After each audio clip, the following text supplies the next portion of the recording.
نگاہیں نیچی رکھنا گھر کے مرد بھی اور گھر کی عورتیں، یہ کیوں کہا گیا؟ آج آپ کے علم میں نہیں ہوگا انسیسٹ کس قدر تیزی سے پھیل رہا ہے مغرب کے اندر۔ انسیسٹ کہتے ہیں باپ کا اپنی بیٹی سے ملوث ہو جانا، ماں کا اپنے بیٹے سے ملوث ہو جانا، بہن بھائیوں کا آپس میں زناکاری کرنا، یہ انسیسٹ کہلاتا ہے۔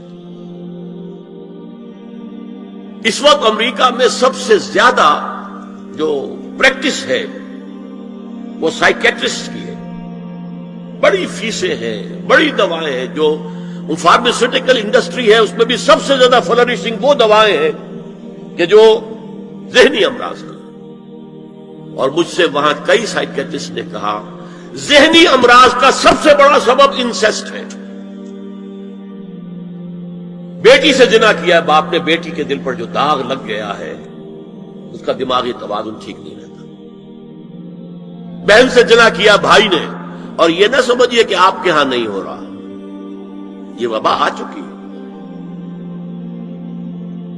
کہیں آپ نے اخبار میں پڑھا ہوگا بیٹی نے جا کر تھانے میں خبر دی ہے کہ باپ نے میرے ساتھ یہ حرکت کی۔ یہ ساری چیزیں آج ہو رہی ہیں ہمارے یہاں، اس لیے کہ جب زنا کے جو دواعی ہیں، داعیات ہیں، جو زنا کی ترغیب ہے وہ پھیلی ہوئی ہوگی، عام ہوگی، تو راستے نکالے گا۔ گھروں میں مرد بھی اپنی نگاہیں نیچی رکھیں۔ کیا مطلب؟ باپ بھی اپنی بیٹی کو گھور کر نہ دیکھے، بیٹی بیٹی ہے، لڑکی ہے۔ جوان بھائی بھی اپنی جوان بہن کو گھور کر نہ دیکھے، نگاہیں نیچی رکھیں۔ یہ نگاہیں نیچی رکھنا بازار میں چلتے ہوئے نہیں ہے، وہ تو سوسائڈ ہو جائے گی، موت آ جائے گی، وہ گاڑی آپ کو روک دے گی۔ یہ گھر کے اندر ہے، اور اس لیے ہے کہ بہرحال باپ مرد ہے، بیٹی عورت ہے۔ میں نے آپ کو فرائیڈ کی بات بتا دی ہے، وہ تو کہتا ہی ہے کہ باپ اگر محبت بھری نگاہ بیٹی پر ڈال رہا ہے اس میں سیکس ہے، سیکس کا جذبہ ہے۔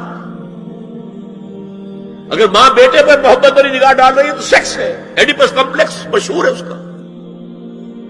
لیکن اپنی جگہ یہ ہے کہ باپ مرد ہے، بیٹی عورت ہے، بھائی مرد ہے، بہن عورت۔ لہذا گھروں کے اندر بھی اپنی نگاہوں کو نیچا رکھو۔ میں آپ کو قول سنا چکا ہوں مولانا فراہی کا۔ اسلائی صاحب نے کہا، جب مولانا فراہی نے مجھ سے یہ کہا کہ اصل میں سورہ احزاب میں گھر کے باہر کا پردہ ہے اور سورہ نور میں گھر کے اندر کا پردہ ہے، تو کہتے میری آنکھیں کھل گئیں اور چابی مل گئی، کلید مل گئی ان آیات کو سمجھنے کی، ان کی اصل پس منظر کو، حقیقت کو جاننے کا راستہ کھل گیا۔ تو یہ جو ہے غض بصر، یہ باہر کے لیے نہیں ہے، یہ گھر کے اندر کے لیے۔